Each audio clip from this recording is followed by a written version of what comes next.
Seorang janda muda pekerja keras dihabisi teman lamanya sendiri yaitu bawahannya karena ingin mendapatkan harta cepat. Terjadi di Cirebon dan cukup menggegerkan saat itu. Ya, kisah nyata yang aku ceritain kali ini terjadi di kota Cirebon. Seorang wanita bernama Elsa Natalia berusia 36 tahun, warga Cirebon, janda satu anak pasca menikah dari sang suami. Sang anak bernama Timothy tinggal bersama Elsa. Elsa sendiri dikenal sebagai wanita yang baik, ramah, pekerja keras, dan dirinya sayang keluarga. Bekerja di asuransi prudensial, Elsa sendiri kerja dan tak pernah lupa kepada sang anak. Bahkan di tengah kesibukannya, kadang-kadang Elsa sendiri pun selalu membawa anak saat dirinya bekerja. Menurut teman-teman kerjanya, Elsa sendiri disebutkan orang yang bertanggung jawab, tak pernah ada masalah, bahkan dirinya tak pernah punya musuh. Tanggal 7 Juni 2014, Elsa dinas ke Jakarta. Namun tiba-tiba saat itu Elsa pun menerima telepon dari mantan teman kerjanya, anak buahnya sendiri. Saat itu lelaki bernama Aldi, 24 tahun, menelpon Elsa, mengungkapkan dirinya punya 2 nasabah ingin daftar asuransi. Namun karena Elsa masih di Jakarta, pertemuan pun tertunda hingga beberapa hari kemudian saat Elsa di Cirebon. Kamis 10 Juni 2014, malam hari Elsa pun saat itu kerja membawa Timothy untuk melihat customer. Bertemu dengan Aldi, mereka pun janjian di Carrefour Cirebon.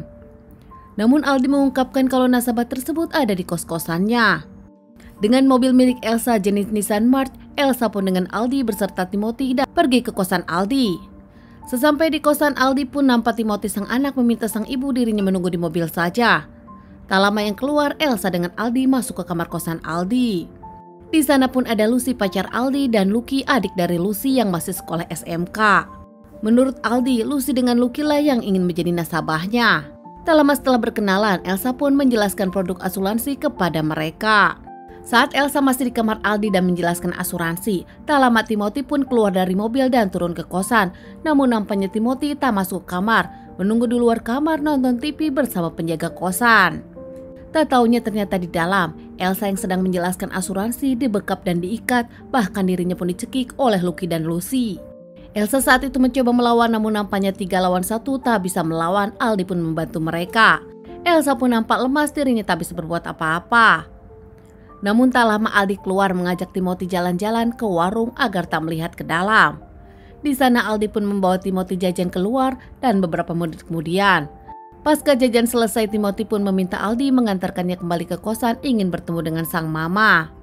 Saat sampai di kosan Aldi, Lucy dengan Lucky pun ada di luar mengungkapkan kalau ternyata Lisa pingsan dan akhirnya dibawa ke rumah sakit, membuat Timothy sedih. Timothy pun meminta Aldi untuk mengantarkannya langsung ke rumah sakit. Dengan mobil milik Elsa, Timothy, Aldi dan juga Lucy dan Aldi ke mobil dan pergi jalan pura-pura akan ke rumah sakit. Padahal Timothy tak tahu kalau sang ibu sudah tak bernyawa di kamar kos-kosan Aldi.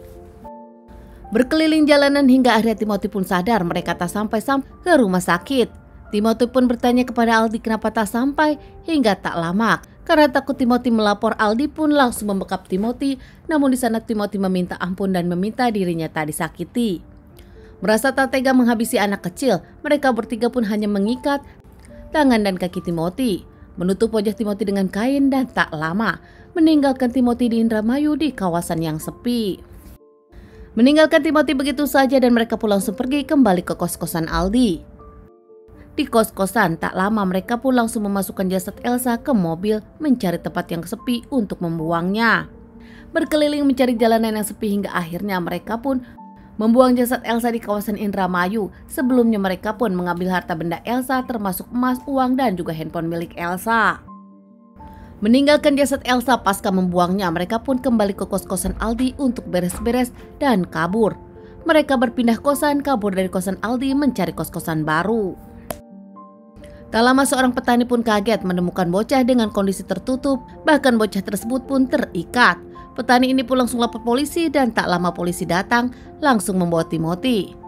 Meski berusia 8 tahun namun nampaknya Timothy pintar, berhasil menjawab semua pertanyaan polisi dari alamat rumah dan apa yang terjadi.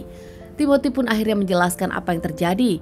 Pihak kepolisian langsung datang ke kos-kosan Aldi, namun ternyata di sana sudah tak ada Aldi dan komplotan. Mengembalikan Timothy kepada keluarganya dan langsung mencari tahu apa yang terjadi. Pihak kepolisian terus menyelidiki di mana keberadaan Lucy, Aldi dan juga Lucky. Bekerja keras pihak kepolisian akhirnya menemukan di mana mereka bertiga. Aldi dengan Lucy berhasil diamankan di kos-kosan Cirebon di malam hari. Sementara Lucky, adik dari Lucy, diamankan di Kuningan. Ketiganya pun diamankan dan diinterogasi hingga akhirnya jasad Elsa pun ditemukan di Lemah Wungku, daerah Cirebon. Warga langsung melaporkan kejadian ini pada pihak kepolisian. Pihak kepolisian datang dan membawa jasad Elsa ke rumah sakit untuk dilakukan otopsi. Keluarga dari Elsa pun histeris tak menyangka Elsa ditemukan tak bernyawa sementara Timothy coba dihabisi. Usai dilakukan otopsi, jasad Elsa pun dikembalikan keluarga untuk dimakamkan. Sementara ketiga terdakwa akhirnya diinterogasi pihak kepolisian. Bahkan saat itu, Aldi pun mengungkapkan motifnya karena dirinya kesal karena kesulitan keuangan. Sang pacar Lucy yang model dan kerja sebagai SPG rokok butuh kehidupan yang modis, namun dirinya tak ada uang. Hingga akhirnya mereka pun mencari jalan pintas. Lucy, pacar Aldi, adalah seorang model yang juga bekerja sebagai SPG, menginginkan kehidupan yang mewah, meminta Aldi hingga akhirnya Aldi pun mencari cara untuk mendapatkan uang cepat.